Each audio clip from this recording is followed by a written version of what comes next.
শিক্ষাৰ্থীসকল, আজি আমি পাৰস্পৰিক মৌলিক সংখ্যা কাক বোলে আলোচনা কৰিম।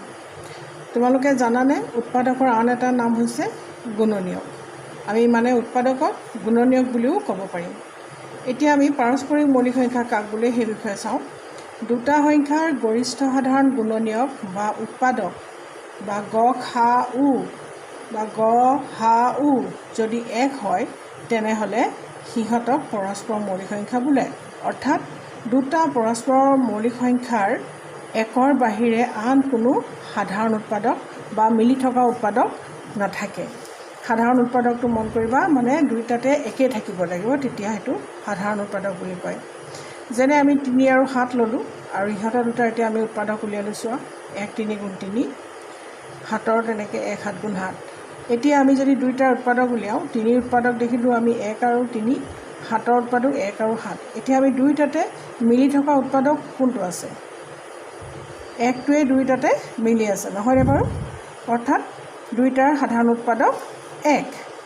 আৰু যদি দুটা সংখ্যাৰ সাধাৰণ উৎপাদক 1ৰ বাহিৰে আন কোনো সাধাৰণ উৎপাদক নাথাকে তেনেহ'লে সিহঁত দুটা হ'ব পৰস্পৰ মৌলিক। অৰ্থাৎ 3 আৰু 7 পৰস্পৰ মৌলিক। ইয়াত অৰ্থাৎ আমি দেখিলোঁ 3 আৰু 7ত দুইটাতে 1ৰ বাদে আৰু বেলেগ কোনো উৎপাদক নাই, মিলি থকা উৎপাদক বা সাধাৰণ উৎপাদক নাই। গম পালা? এতিয়া সাধাৰণ উৎপাদক যিহেতু 1 আছে, গতিকে 3 আৰু 7 পৰস্পৰ মৌলিক। এতিয়া আমি পঢ়িম যমজ মৌলিক সংখ্যা কাক বোলে। যমজ মৌলিক সংখ্যা হ'ল দুটা মৌলিক সংখ্যাৰ মাজত কেৱল এটা যৌগিক সংখ্যা থাকিলে মৌলিক সংখ্যা দুটাক যমজ মৌলিক সংখ্যা বোলে। যেনে আমি 3 আৰু 5 ল'লোঁ। ইয়াত 3 আৰু 5ৰ মাজত আমি যদি নেওতাখনেই পঢ়োঁ, আমি প্ৰথমতে 3 পঢ়িম, 3 পিছত 4, 4 পিছত 5। কিন্তু 4টো যিহেতু যৌগিক সংখ্যা, 4টো হৈ গ'ল যৌগিক সংখ্যা আৰু সি আছে 3 আৰু 5ৰ মাজত। আমি জানো 3টোও এটা মৌলিক সংখ্যা, 5টোও এটা মৌলিক সংখ্যা আৰু সিহঁতৰ মাজত 4 এটা যৌগিক সংখ্যা আছে।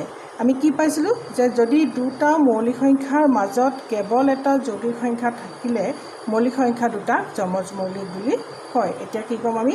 3 আৰু 5 যমজ মৌলিক সংখ্যা। ঠিক সেইদৰে 5 আৰু 7। ইয়াত 5 আৰু 7ৰ মাজত কি আছে চোৱাচোন। 5 আমি যদি অংকখন নেওতাখন মাতোঁ তেতিয়া কি হ'ব? 5 6 7 আমি এনেদৰে হিচাপ কৰোঁ, নহয় জানো? এতিয়া 5 আৰু 7ৰ মাজত কি আছে? 6 আছে। গতিকে সি এটা যৌগিক সংখ্যা আৰু আছে ই দুটা মৌলিক সংখ্যাৰ মাজত 5 আৰু 7ৰ মাজত। গতিকে এই 5 আৰু 7 এই দুটাক ক'ব যমজ মৌলিক।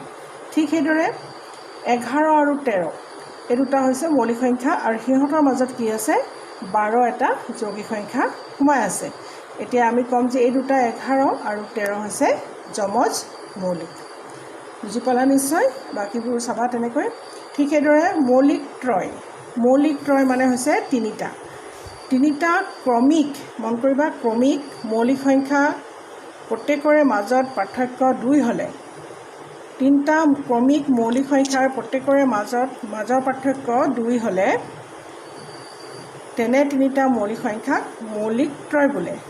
যেনে আমি একেলেঠাৰে 3টা মৌলিক সংখ্যা পাম, 3 5 7 এই 3টা মৌলিক সংখ্যা আৰু সিহঁতৰ মাজৰ পাৰ্থক্য। যেনে 7ৰ পৰা যদি আমি 5 বিয়োগ কৰোঁ তেতিয়া আমি দেখিবলৈ পাম, 7ৰ পৰা যদি আমি 5 বিয়োগ কৰোঁ তেতিয়া দেখিবলৈ পাম 2।